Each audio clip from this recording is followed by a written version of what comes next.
When you have a plate of idli in a street where you pay 12 rupees or 15 rupees for it, the owner, the vendor, gets to keep only 2 to 3 rupees. The remaining 15 rupees or remaining 12 rupees goes to the entire supply chain. The people who wash the utensils, the people who grind it, the auto rickshaw guy who brings it, all of them get an equitable distribution. But when you have the same plate of idli in a 5-star hotel where you pay 400 rupees for it, bulk of the money is kept by the establishment and only a small percentage of that money is given to the entire supply chain. The third is the degree of empowerment of decision making. This boy sells these roses for 10 rupees. His cost, his kharidi, is 7 rupees, which means 30% profit per rose. And he can give you a 50% discount if he likes your face. To get a 5% discount from a large conglomerate, and there are many large conglomerates here, and you will testify it, sir. To get that 5% discount, that marketing head will have to take the decision all the way to the board, and by the time the decision comes, the opportunity would have been gone. There is more fluidity in the street markets than any one of the businesses that you have seen. You see the street vendor here. So this person and millions of street vendors like him, he can't sell holy products throughout the year.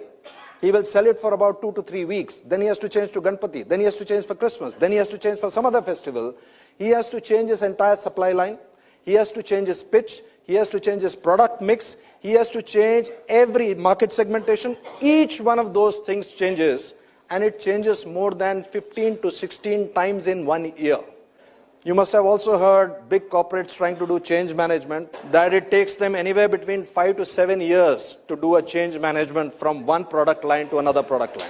There is more entrepreneurship per square feet in the unorganized market. What you're seeing over here, which looks like a big mess.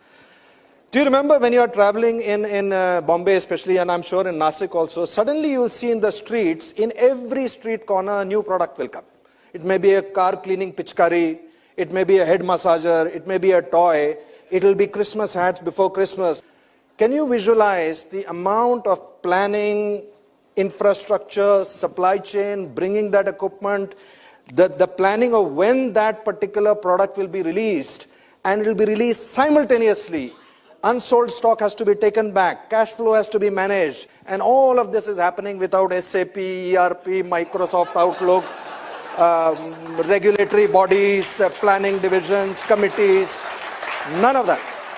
From the time your day starts in the morning, the newspaper coming, flower coming into your house, coconut water, each and every one of those things is being managed seamlessly, and you do not have a single point of failure on a daily basis. Tell me how many of you have missed a newspaper in the morning or missed the flower in the morning, and compare that with tier 1 companies where your call drops, your signal drops. So look at the guy in the middle. In the morning, he sells these snacks in front of Shivaji Park, catering to the joggers and walkers who go. In the evening, he sells the same snacks with a little bit of mixed change in front of liquor shops for a completely different demography. All of this is being done by people who don't have MBAs, haven't been to Harvard, haven't been to none of that places. All these marginalized people, the only place where they can go to earn a living is the unorganized market.